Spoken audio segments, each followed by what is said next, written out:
thank you, Mick, for agreeing to be part of the Veterans Wellbeing Centre Hornsby video documentary called My War Never Ends. And it's a documentary about veterans suffering from PTSD. So thanks for getting involved, mate. Pleasure. That's fine. Now, you and I both served in Vietnam together, both in the same tank crew, actually. So it's good to catch up with you again. And thanks for giving your time, mate, please. That was only 50 years ago. 50 odd years ago, yeah. So the actual video that we're putting together, or the documentary, is about the 4 different veterans and their issues with PTSD and how they cope with it.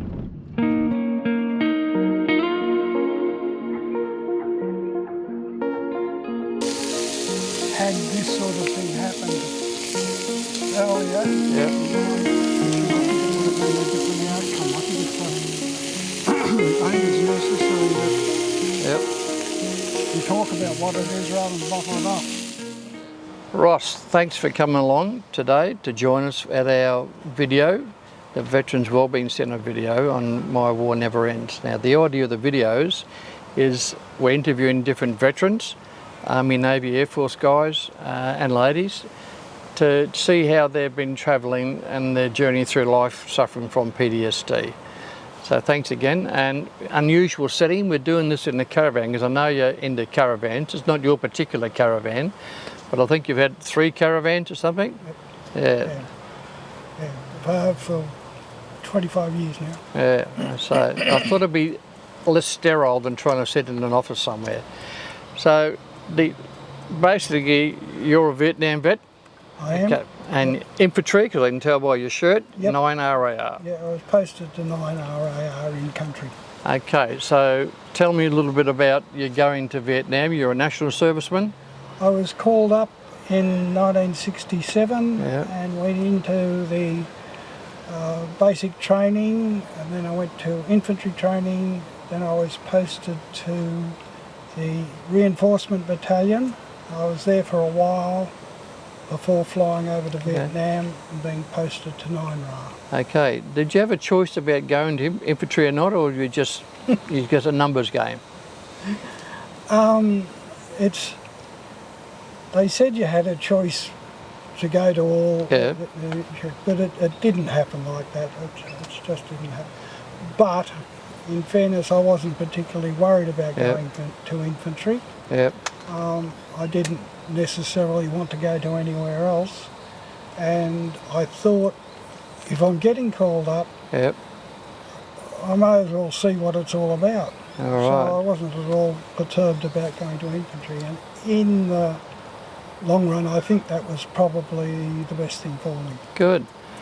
Because we were both very young at that time. I was 19, you were 20? Yep. Yeah, 20, because you're a national serviceman. Yep. And of course that would have disrupted your home life back in Australia, so you got called up, and I think you said you were in computers or something at one stage? Yeah, when I left school in 1965, I went into a computer job, working with a company that wanted to go on fully on computers, and we supplied all the things you need to run a computer, and they actually rented a computer for block time. All right, yeah. So we were using someone else's computer. They were worth millions and millions of dollars. And they would have been enormous compared to what we see today. Oh yeah, they took up an entire office block floor in York Street in the city. Did you have tapes on or cards to go in? We had magnetic tapes. There was 12 magnetic tape drives. There was no disc at all. There was no discs. There was card input. The actual programs that we ran were stored on binary cards because the memory in the computer wasn't big enough That's amazing, to hold the programs that we were running. Basically it was you get in there and by toggling switches you tell the machine to read the program from the card. That's amazing, yeah. A lot of the input was from paper tape, or punched cards. And the output was mostly, for us, was mostly magnetic tape. So back into Vietnam, as an infantry soldier, did you get to carry the machine gun in that, or did you have turn to that, or was just a normal, I wouldn't say a normal rifleman, but a rifleman? I was a rifleman, but as was the case in those days, or my unit anyway, anyone that was in a platoon was able to do any of the jobs in the section, Right. including section commander. Yeah, okay. So yeah, I did everything. I was forward scout, second. Yeah. We were very short-staffed, if you like. You're supposed to have 10 in a section. We probably never went above 6. Wow. So yeah, we never had a second scout. There was only one scout. There was a guy on the gun. There was a second for the gun. There was a couple of riflemen, and there was a section commander. And Do you think that was normal for some of the battalions? I mean, yeah, there was... I don't know, George, because our battalion was formed, and then within 12 months it was overseas in a war zone. A lot of the other battalions were more established. You're right, like 1RR and other people like that. Yeah, they seem to have people lining up to join them, and they did have more people in it. So you would say then that 9RA was then raised to go to Vietnam as another battalion to fight in Vietnam. All right, so I can understand why.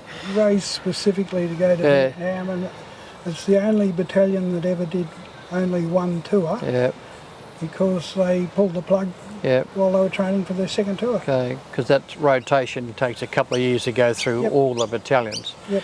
All right, so while you're over there, did you have any major conflicts that you're involved in, besides like day-to-day contact and things? But for example, in my time, I was involved in Operation Matilda, Operation Hemmersley, some of the larger contacts and shit fights. What about yourself?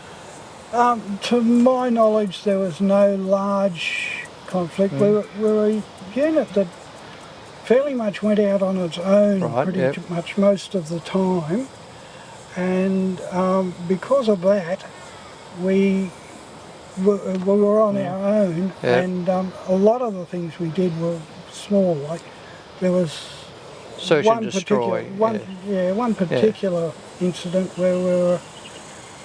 There was only about 8 or 10 of us, and we were hit by, there was 2 large machine guns in it. So there was a lot of fire against us, which was a bit of a fright.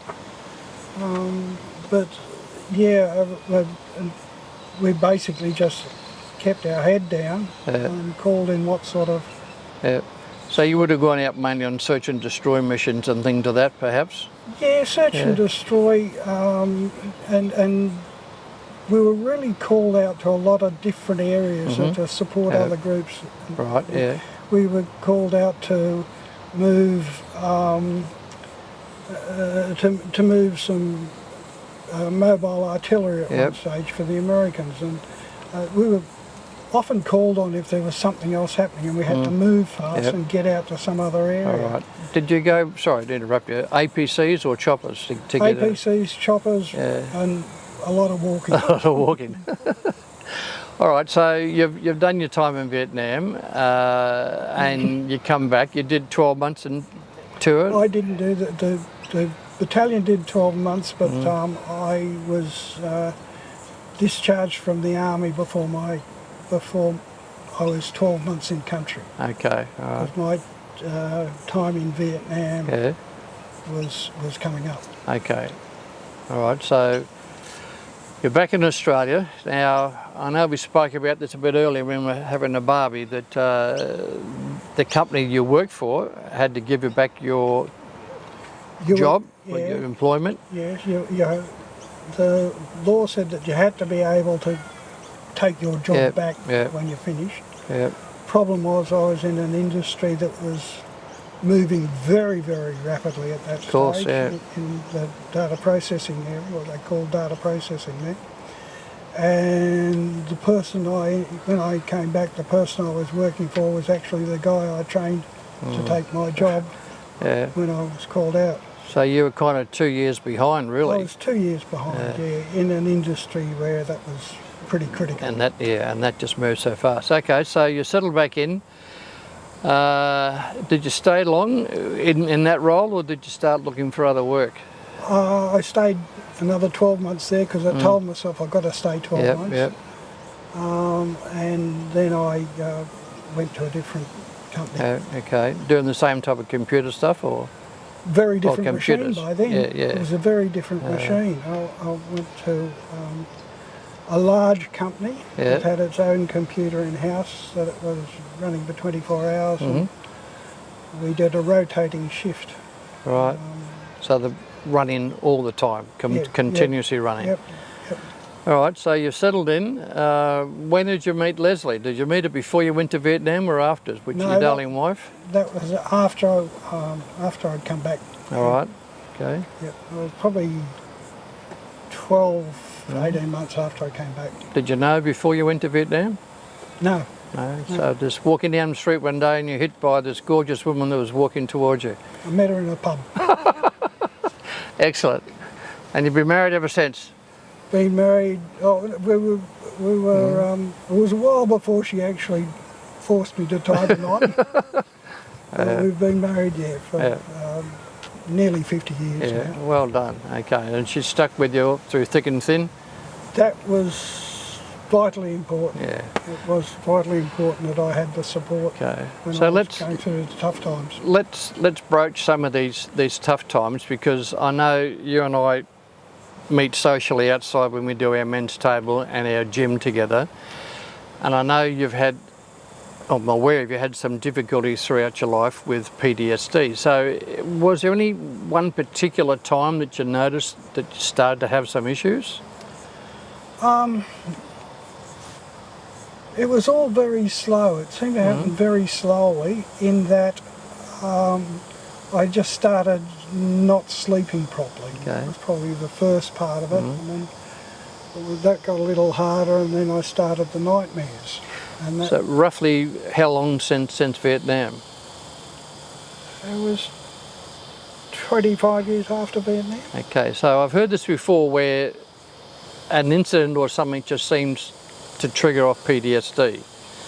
I had a very similar incident. I don't think I suffered badly from any of it until I went to Canberra, and there's a Vietnam section there, and I went down with my wife to show her some old photos that I had down there of us in Vietnam, and the whole scene had changed, and they had a helicopter hanging suspended, and then they had the mural on the wall, and then all of a sudden the alarm started going off, and then there was a contact, and I just broke into a sweat and I had to leave straight away. I just couldn't put up with it, and that would have to be a good 30 odd years.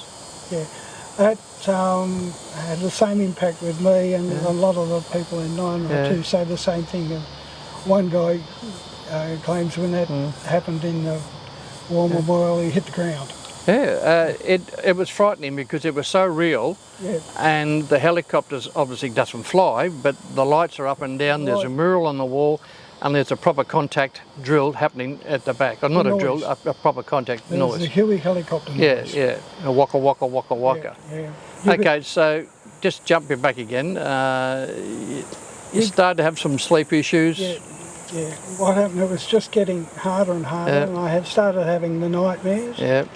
And kicking my wife in bed, which doesn't really go over very well. So you were recalling time in Vietnam? Yeah, well, I was having nightmares about being in the military. And other nightmares as well. But when I woke myself up with the nightmares, or when I was woken up because of the nightmares, I couldn't get back to sleep.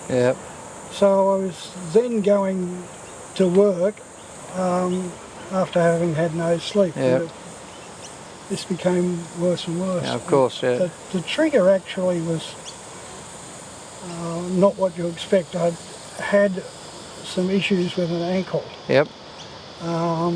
My ankle was starting to hurt, so that if I walked on it for more than a couple of kilometres, I'd be limping the next day. Was that from being in Vietnam at all, or Well, that's the thing. I went to DVA yeah?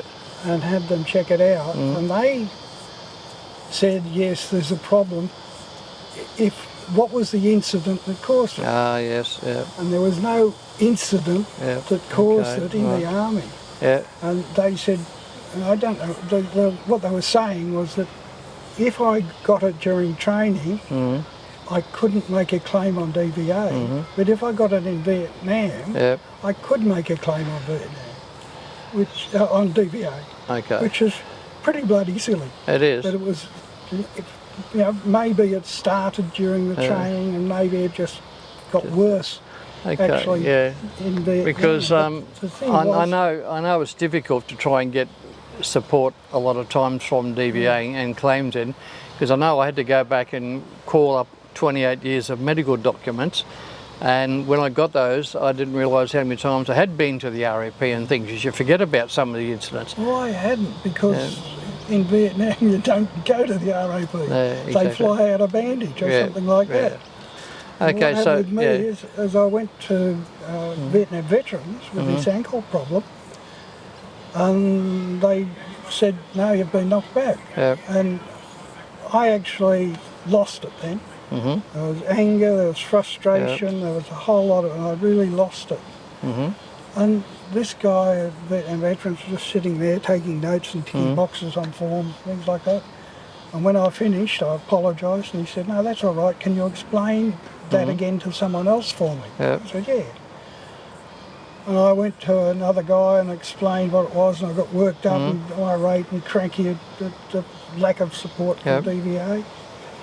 And he said, good, thank you, I'll send a report. And the report went back to Vietnam veterans that I had very bad PTSD. All right. And I didn't even know what it was. Of course, yeah. They said, oh, you've PTSD, do you suffer from depression? And I said, oh, I don't know. And they said, do you feel ... And I said, yeah.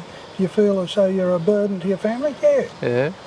And they sort of diagnosed anger, depression as two of the symptoms I had from PTSD. Which is 25 or so years after service. 25 or years after service. Crazy. And that started with the sore ankle, and then triggered by a sore ankle. Yeah. So now you've been diagnosed with PTSD. Was there any support mechanisms in place for you in those days? Once it was accepted that I had PTSD, I was able to get a lot of support, and I was very, very lucky actually, because they sent me to a psychiatrist who was an Indian fellow. And I spoke to him for the given amount of time, and at the end he said, time's up, and wrote out a script, and I said, I'm not taking your pills. And it's just me, I don't like it. And he said, oh, okay. And he started to talk to me about meditation, which developed into meditation and mindfulness and things like that. And I've found that has been great. So well, that's good, because not everybody can manage their PTSD in that way without turning to drugs. Because I know you've attended one of the mental health courses that our sub-branch was running. That was a couple of years ago, and that was kind of a wellbeing course.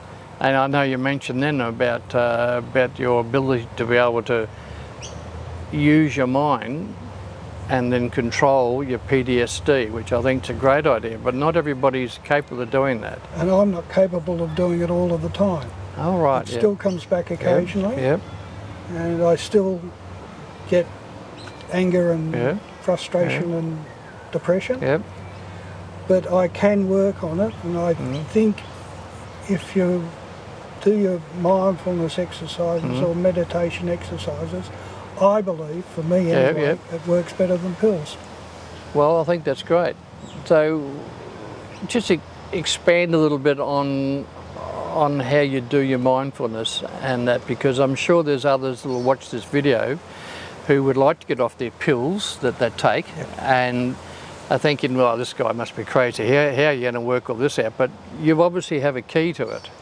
I started off quite a simple way, and I it's taught in meditation and mindfulness, counting my breath.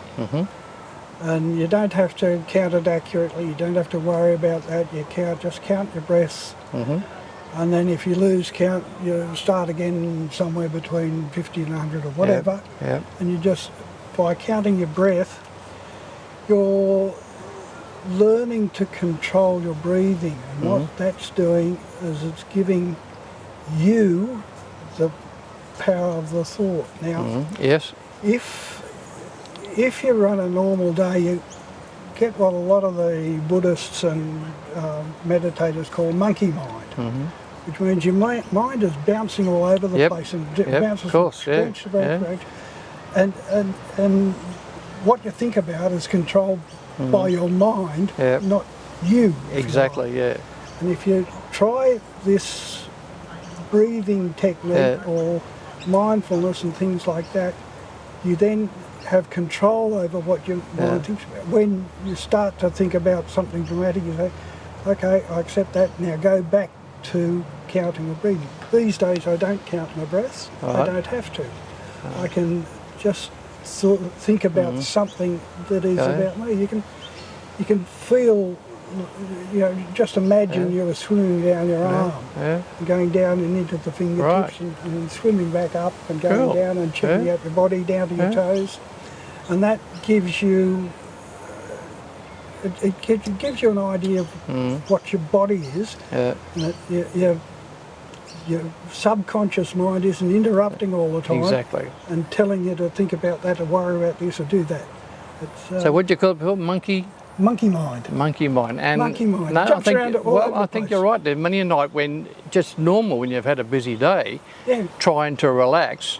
Try to relax and all these things come up that happen and you've got to think about tomorrow and you've got to think about that.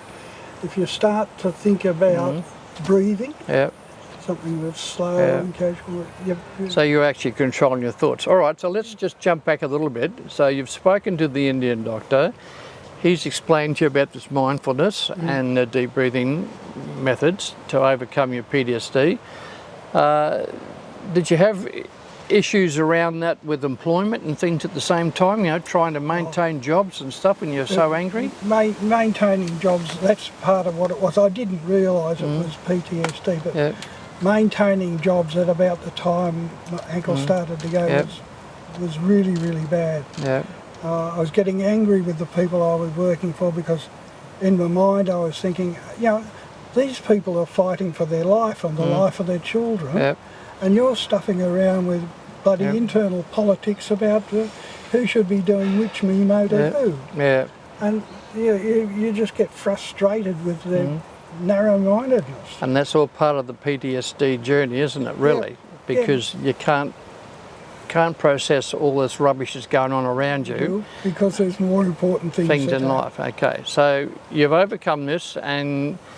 controlling it. Controlling, so that's a great word. And there's no medication involved at the moment.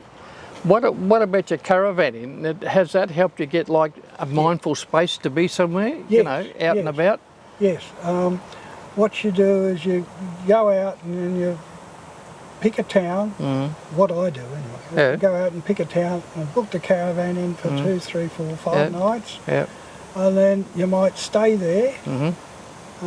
If you're at home, you think, I've got to clean the shed, I've got to mow the lawn, I've got to do this, I've got to do that. If you're in a caravan at a caravan park, you can take a book and read a book. Exactly. Or you can jump in the car and visit a town 100 kilometres away and find all these new things and then go back. And that's giving you your mindfulness. And that's also improving your own mental health. Because you've got that excitement of driving to where you're going, the plan, the trip. Seeing new places. And that's why we're sitting here today. It's a much healthier and quieter environment to have a discussion rather than sitting in an office, one-on-one. And you can see where being on the outdoors has really helped your well-being. So I've heard it said that if you're sitting in an office, that's the worst possible place you can be to try and get work done.